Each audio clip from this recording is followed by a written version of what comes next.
28 ఏళ్ల వయసులోనే ప్రపంచవ్యాప్తంగా కోట్లాది మంది అభిమానులను సంపాదించాడు. అతని ప్రతి పాట యూట్యూబ్‌లో కోట్ల వ్యూస్ సాధించింది. అతను ఎక్కడికి వెళ్ళినా వేలాది మంది అభిమానులు అతని కోసం ఎదురు చూసేవారు. కానీ అంతటి స్టార్ అయిన ఒక వ్యక్తి ఒకరోజు తెల్లవారితేనే వార్తల్లో కనిపించాడు. అది ఒక కొత్త పాట కోసం కాదు, కొత్త కాన్సెప్ట్ కోసం కాదు, తన మరణ వార్తతో. ఆ వ్యక్తే సిద్ధూ మూసేవాలా. అసలు సిద్ధూ మూసేవాలా ఎవరు? ఒక సాధారణ గ్రామం నుంచి వచ్చిన యువకుడు ఇలా ప్రపంచంలోనే అత్యంత ప్రజాదరణ పొందిన పంజాబీ సింగర్లలో ఒకటిగా మారాడు. అతని జీవితంలో వివాదాలు ఎందుకు మొదలయ్యాయి? లారెన్స్ బిష్నోయ్ గ్యాంగ్తో అతని పేరు ఎందుకు కలిసింది? చివరికి 2022 మే 29న అసలు ఏం జరిగింది? ఈ వీడియోలో సిద్ధూ మూసేవాలా జీవితం ప్రతి ముఖ్యమైన విషయాన్ని మొదటి నుంచి చివరి వరకు స్టెప్ బై స్టెప్ తెలుసుకుందాం. 1993 జూన్ 11న పంజాబ్ రాష్ట్రంలోని మాన్సా జిల్లాలో ఉన్న చిన్న గ్రామం మూసాలో మొదలైంది. సిద్ధూ మూసేవాలా మొదట పాటల రచయితగా గుర్తింపు తెచ్చుకున్నప్పటికీ తన అసలు కళ మాత్రం సింగర్ కావడమే. ఆ కళను నిజం చేసుకోవడానికి 2017లో సోహాయి అనే పాటను విడుదల చేశాడు. ఆ పాట విడుదలైన కొద్ది రోజుల్లోనే సోషల్ మీడియాలో వైరల్ అయింది. ఒక్క పాటతోనే సిద్ధూ మూసేవాలా పేరు పంజాబ్ మాత్రమే కాదు, భారత్, కెనడా, యూకే, అమెరికా, ఇక్కడ పంజాబీలు ఉన్నారో అక్కడ అంతా వినిపించడం ప్రారంభమైంది. ఆ తర్వాత వెనక్కి తిరిగి చూసుకోలేదు. ఈ swat, warning shots, legend, same beef, 295, the last ride ఇలా వరుస హిట్ పాటలు విడుదల చేస్తూ పంజాబీ సంగీత రంగంలోనే అత్యంత పెద్ద స్టార్లలో ఒకటిగా ఎదిగాడు. అతని పాటల్లో కేవలం సంగీతమే కాదు, పంజాబ్ సంస్కృతి, యువత ఆలోచనలు, ఆత్మవిశ్వాసం మరియు జీవిత పోరాటం కూడా కనిపించేవి. అందుకే అతని అభిమానుల సంఖ్య రోజురోజుకు పెరుగుతూ వచ్చింది. యూట్యూబ్లో అతని పాటలు కోట్లాది వ్యూస్ సాధించాయి. ప్రపంచవ్యాప్తంగా వేలాది మంది అభిమానులు అతని లైవ్ కాన్సర్ట్ కోసం ఎదురు చూసేవారు. ఒకనొక టైంలో బాలీవుడ్ అగ్రకథ నాయకులు కూడా అతని స్టేజ్ పైకి వచ్చే టైంలో నిల్చొని మరీ అభివాదం చేసేవారు. కానీ ఇంత వేగంగా అతని కెరియర్ పైకి వెళ్ళిందో అంతే వేగంగా అతని చుట్టూ వివాదాలు కూడా మొదలయ్యాయి. కొన్ని పాటల లిరిక్స్ పై విమర్శలు కూడా వచ్చాయి. గన్ కల్చర్ను ప్రోత్సహిస్తున్నాడని కొంతమంది ఆరోపించారు. అయితే సిద్ధూ మూసేవాలా మాత్రం తన పాటల ద్వారా సమాజంలో జరుగుతున్న విషయాలను చూపిస్తున్నానని చెప్పేవాడు. ఇదే సమయంలో అతని జీవితం సంగీతం నుంచి రాజకీయాలు మరియు గ్యాంగ్స్టర్ల వివాదాల వైపు మలుపు తిరిగింది. ఆ తర్వాత జరిగిన సంఘటనలే అతని జీవితాన్ని పూర్తిగా మార్చేశాయి. సిద్ధూ మూసేవాలా కేవలం సంగీతంతోనే ఆగిపోలేదు. 2021 చివరిలో అతను రాజకీయాల్లో కూడా అడుగుపెట్టాడు. భారత జాతీయ కాంగ్రెస్ పార్టీలో చేరి 2022 పంజాబ్ అసెంబ్లీ ఎన్నికల్లో మాన్సా నియోజకవర్గం నుంచి పోటీ చేశాడు. అయితే ఆ ఎన్నికల్లో ఓటమి పాలయ్యాడు.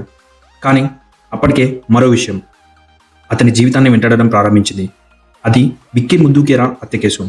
2021లో పంజాబ్ యువ కాంగ్రెస్ నాయకుడు విక్కీ ముద్దేకరా కాల్పుల్లో హత్యకు గురయ్యాడు. ఈ కేసులో గ్యాంగ్స్టర్ల పేర్లు బయటకు వచ్చాయి. ఆ తర్వాత లారెన్స్ బిష్నోయ్ గ్యాంగ్ ఒక తీవ్రమైన ఆరోపణ చేసింది. వారి ఆరోపణ ప్రకారం సిద్ధూ మూసేవాలా మేనేజర్ షగన్ ప్రీత్ సింగ్ ఈ హత్యలో పాల్గొన్న వ్యక్తులకు సాయం చేశాడని, అలాగే సిద్ధూ మూసేవాలకు కూడా దీనిపై సమాచారం ఉందని వారు ఆరోపించారు. అయితే ఈ ఆరోపణలను సిద్ధూ మూసేవాలా అంగీకరించలేదు. అలాగే ఈ అంశంపై అతనిపై కోర్టులో నేరం నిరూపించబడలేదు. కానీ ఆ ఘటన తర్వాత లారెన్స్ బిష్నోయ్ గ్యాంగ్ మరియు సిద్ధూ మూసేవాలా మధ్య విరోధం మరింత పెరిగిందని దర్యాప్తు సంస్థలు తర్వాత పేర్కొన్నాయి. అయితే ఈ విభేదం ఇంత పెద్ద విషాదానికి దారితీస్తుందని ఆ సమయంలో ఎవరు ఊహించలేదు. 2022 మే 29 పంజాబ్ మొత్తం ఒక్కసారిగా షాక్కు గురైంది. ఎందుకంటే ఆ రోజు జరిగిన ఘటన భారతదేశంలో అత్యంత సంచలన హత్య కేసుల్లో ఒకటిగా మారింది. 2022 మే 29 ఆదివారం ఆ రోజు సిద్ధూ మూసేవాలా 2022 మే 29 ఆదివారం ఆ రోజు సిద్ధూ మూసేవాలా తన స్వగ్రామమైన మూసా నుంచి మాన్సా వైపు తన మహేంద్ర తార్ కారులో బయలుదేరాడు.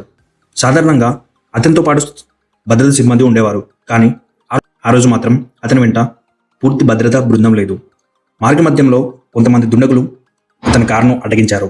ఆ తర్వాత విచక్షణ రహితంగా కాల్పులు జరిపారు. సిద్ధూ మూసేవాలాపై డజన్ల కొద్దీ బుల్లెట్లు కాల్చినట్లు దర్యాప్తులో వెల్లడైంది. తీవ్రంగా గాయపడిన అతన్ని వెంటనే ఆసుపత్రికి తరలించారు. కానీ వైద్యులు అతను అప్పటికే మరణించినట్లు ప్రకటించారు. ఈ వార్త కొన్ని నిమిషాల్లోనే దేశవ్యాప్తంగా వ్యాపించింది. అభిమానులు, సినీ ప్రముఖులు, సంగీత కళాకారులు మరియు రాజకీయ నాయకులు తీవ్ర దిగ్భ్రాంతి వ్యక్తం చేశారు. ఈ ఘటన జరిగిన కొద్దిసేపటికే కెనడాలో ఉన్న గ్యాంగ్స్టార్ గోల్డీబార్ సోషల్ మీడియా ద్వారా ఈ హత్యకు బాధ్యత వహిస్తున్నట్లు ప్రకటించాడు. అతను ఈ హత్య వెనుక లారెన్స్ బిష్నోయ్ గ్యాంగ్ ఉందని కూడా పేర్కొన్నాడు. తర్వాత దర్యాప్తు సంస్థలు ఈ కేసులో పలువురు అనుమానితులను అరెస్ట్ చేశాయి. కొంతమందిపై ఛార్జ్షీట్లు కూడా దాఖలు చేశాయి. అయితే ఈ కేసుకు సంబంధించిన కొన్ని న్యాయపరమైన అంశాలు ఇప్పటికే కోర్టుల్లో కొనసాగుతున్నాయి. కానీ ఒక విషయం మాత్రం నిజం, 28 ఏళ్ల వయసులోనే ప్రపంచవ్యాప్తంగా కోట్లాది మంది అభిమానులను సంపాదించిన ఒక గొప్ప కళాకారుడి ప్రయాణం ఆ రోజుతో ముగిసింది. సిద్ధు మూసేవాలా ఈ ప్రపంచాన్ని విడిచిపెట్టి చాలా సంవత్సరాలు గడిచిపోయాయి. కానీ అతని గొంతు మాత్రం ఇప్పటికీ ప్రపంచవ్యాప్తంగా వినిపిస్తూనే ఉంది. అతను పాడిన పాటలు ఇప్పటికీ కోట్లాది మంది ప్లేలిస్ట్లో ఉన్నాయి. యూట్యూబ్, స్పాటిఫై, యాపిల్ మ్యూజిక్, ఏ ప్లాట్ఫామ్ చూసినా సిద్ధు మూసేవాల పాటలకు మిలియన్ కొద్ది స్ట్రీమ్స్ వస్తూనే ఉన్నాయి. అతని మరణం తర్వాత అతను ముందే రికార్డ్ చేసిన కొన్ని పాటలు విడుదలయ్యాయి. వాటికి కూడా అభిమానులు అద్భుతమైన స్పందన ఇచ్చారు. సిద్ధు మూసేవాలా కేవలం సింగర్ మాత్రమే కాదు, పంజాబ్ సంగీతాన్ని ప్రపంచ స్థాయికి తీసుకెళ్లిన కళాకారుల్లో ఒకరిగా గుర్తింపు పొందాడు. అయితే అతని జీవితం ఒక ముఖ్యమైన విషయాన్ని కూడా గుర్తు చేస్తుంది. ఎంత డబ్బు, ఎంత ఫేమ్ ఉన్నా హింస మరియు గ్యాంగ్స్టర్ సంస్కృతి చివరికి అందరికీ నష్టాన్ని మిగిలిస్తాయి. సిద్ధు మూసేవాల మరణం అతని కుటుంబానికి, అభిమానులకు మరియు పంజాబీ సంగీత పరిశ్రమకు ఇప్పటికీ తీరని లోటుగా మిగిలిపోయింది. కానీ ఒక విషయం మాత్రం నిజం, మనిషిని చనిపోవచ్చు, కానీ అతని కళ, అతని స్వరం, అతను సృష్టించిన సంగీతం ఎప్పటికీ ఉంటుంది. అదే సిద్ధు మూసేవాల కథ. ఈ వీడియో మీకు నచ్చితే లైక్ చేయండి, కోసం మన ఛానల్ని సబ్స్క్రైబ్ చేసుకోండి. Thank you.